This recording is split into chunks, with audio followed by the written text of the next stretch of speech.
Now, every once in a while, people are like, why you drink Rip It? There's so many other energy drinks out there. There's Monster, there's Reign, there's all this other stuff. And I'm like, well, I'm already a monster. I don't need to drink Monster juice. And as far as Reign goes, there's really only one Reign that I want to talk about, and that's Reign of Oppression. They sat down with me for a Junkyard interview. Let's check out what they had to say. What's up, Junkyard? I'm Jack, and sitting down with me tonight is Reign of Oppression. I've got their lead singer and lead guitar, Jeremy, and their drummer, Cody. Very excited for the show tonight. They've got a ton of cool stuff to say. So, gentlemen, how long has Reign of Oppression existed? 3 years? About 3 years now. Okay. How did it get started? Well, we actually worked at a haunted house together. Me, him, and the other guitarist at the time. We all worked at a haunted house, and we all liked metal. And one day we all just decided to hang out and jam, and out came some death metal. Yeah. That's awesome. It's so fitting that death metal was born in a haunted house. That just absolutely makes sense. Love it. Now, okay, so 3 years ago, you put the band together. What have you done since then? Oh, yeah. Lots of shows. We're currently signed with a record label out of California who they only sign or work with bands who have musicians who are veterans. And they do a lot of stuff with like Wounded Warrior Project and a lot of other organizations like that. It's called a Vet Tracks Project. Interesting. Vet Tracks with like 2 X's. We're doing our first official big tour next year. We were going to do something this year, but of course the world shut down. So we're hoping to be playing with one of my other bands that I'm in. I'm in 2 currently. They're called Chaos Ensues. They're from here in North Carolina as well. We're hoping to kind of just take them with us and just hopefully we can pick up another 3rd band. That would be awesome. That'd be ideal. That would be ideal. That way we don't have to worry about scheduling other bands and stuff. We have to get at least one local band every show we go to because we're all about supporting local music in every place we go. Yeah. So when you think about going from the moment of jamming with your friends after working at the haunted house to really becoming a band, what was that transition like? And when was the moment where you were like, yeah, no, this is it. We can do something with this. My youngest son was having a hard time going to sleep at night, and I would always play this little riff on the guitar, and we'd always put him to sleep. And from there, Cody started drumming to it, kind of goofing around, and it really became a thing. We're like, well, we can do something with this. And that's kind of how the whole band kind of started. Yeah. That's really cool. That's very interesting. It's very interesting when things start with those small moments like that. So how does it work being in 2 pretty significant bands? It can be challenging at times, but luckily enough, we're all friends. We're like family. I mean, all of us. I've known him since I was probably 12. Yeah. Okay. All right. So that jibes pretty well. Oh yeah. Okay, so are the bands similar in sound? Like, what are we talking in terms of style here? I would say Chaos, straight up old school death metal. Yeah, old school death metal. Cannibal Corpse, that just hits you in the face death metal. What are we? we like to claim that we're melodic death metal. Like a mix between. It's hard to compare us to other. We're different. We have elements of it's death metal. Lots of Mastodon, Gojira. Yeah, there's a little progressive kind of stuff in there. Okay. The melodics. Yeah. Definitely some Viking metal in there. There's of course. Okay. That's interesting. So kind of an in-between genre with a little bit of touch of everything. That's interesting. Especially in terms of, when we talk about bands, there has to be something about a band that sets them apart, that makes them unique in order for them to long-term succeed. So, that mix of genres probably helps with that. But what else do you think sets Reign of Oppression apart from everybody else in the death metal game? Stage presence. Sure, stage presence. With that. Bring us for we haven't ever seen us live. We're notorious for doing some moves on stage.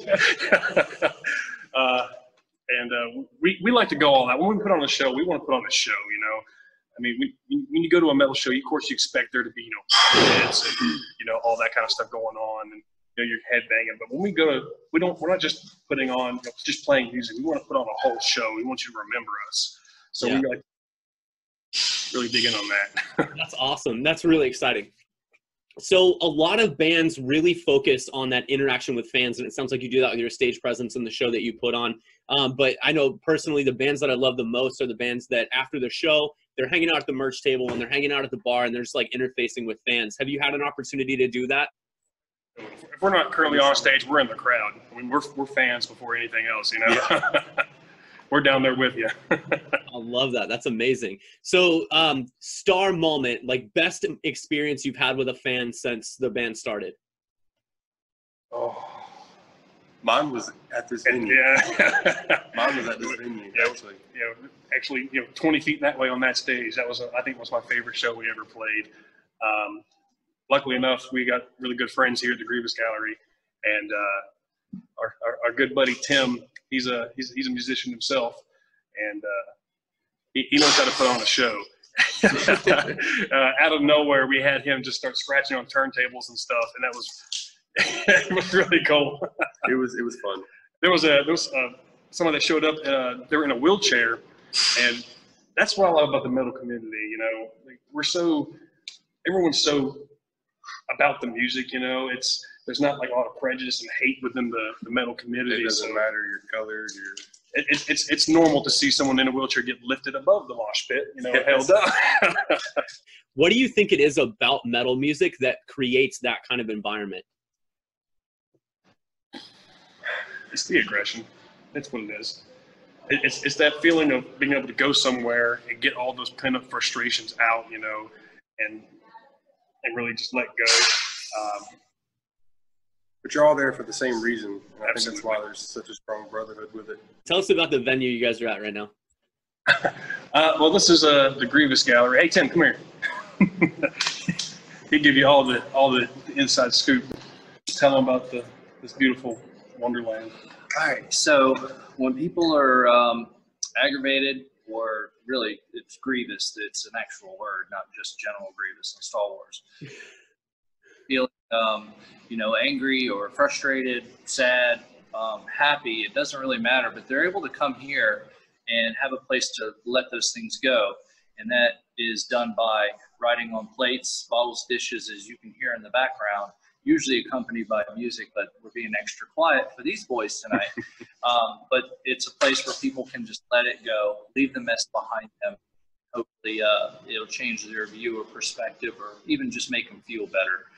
We've been doing this for over 4 years, and when that break room is doing what it's supposed to do, then we are able to do the things out here in this music room, our haunted house, all sorts of art and things like that. And that's what we're here for. If I was to ask you what your long-term goal is for the band, I think most people would say like global tours and like we want to do this for a living, right? Like it makes sense. But it's such a hard industry to be in. So why put so much of your life into making art like this? Just the love of it. Well, I grew up around it. My mom and dad were very, very big music lovers, and I was just kind of born into it. To be honest with you, I don't know how I started playing drums. I guess one day I was like, I want to do that, and my dad bought me a drum set, and it kind of tumbled downhill from there. I don't know, it's just something I get bored very easy, and music is something that I don't think I've ever got bored with. It's something that has always been consistent in my life, interest-wise. So I think that's why. And I just love going to shows, and even more so, I love playing music. Playing a show and watching somebody enjoy your music is satisfying. Every metal show, I mean, even with death metal and stuff like that, you're always going to have that one kid who's just like a little tiny guy who just comes out in the pit and starts doing that hardcore dance, throwing fists and beating everybody up, roundhouse kicks and stuff. This kid created an entire dance to the song. And every show we play where he shows up, he does this dance. Same dance. That's called the Tyrannus Stomp. That's amazing. I don't even know his real name. It's just Tyrannus Kid. I don't know his name either. Hardcore kid. That's awesome. So it's got to be, I mean, fans like that have got to just set you on fire. We've got some that they're always, at every show we play, that anytime we release anything, they're always the first ones there, or commenting on our stuff or whatever. Chris and Kristen, they're always right there. And those that makes you feel good, Yeah, I would say they would say that they're number one fans. Rainiacs is what they call themselves. Rainiacs. Rainiacs. I want to give you a chance to shout out to anything that you want to before we kick this thing off. Well, definitely big shout out to the record label. Those guys are awesome at Bedtracks. Eric Lewis, Tell You by Proxy. Those guys are awesome.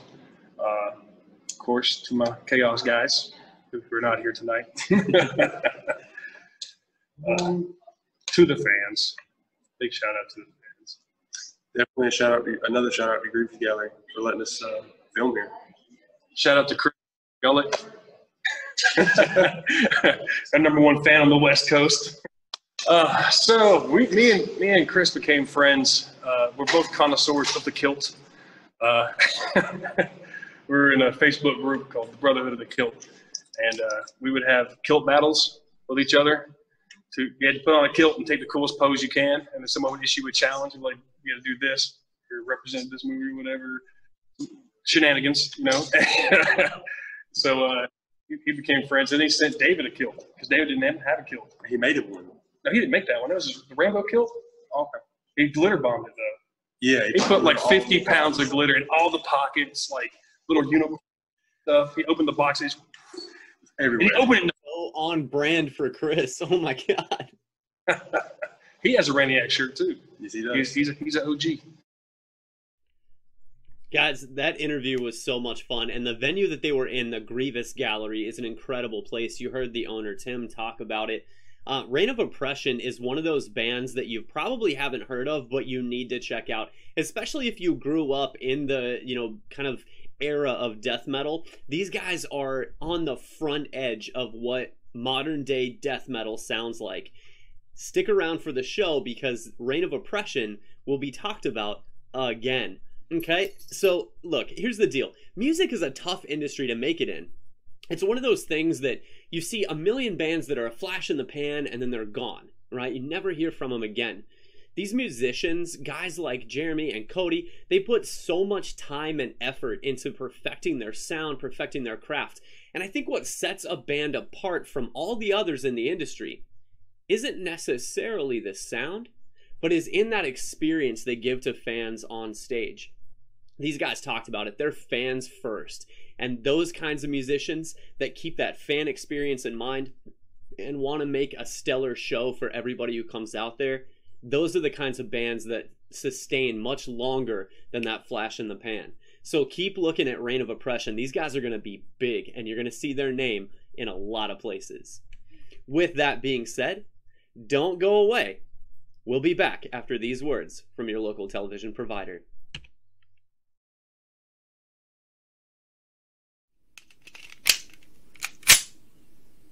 Deanna Hawkins is a retired U.S. Army soldier and Medal of Honor recipient enjoying the quiet life of an artist in Portland, Oregon.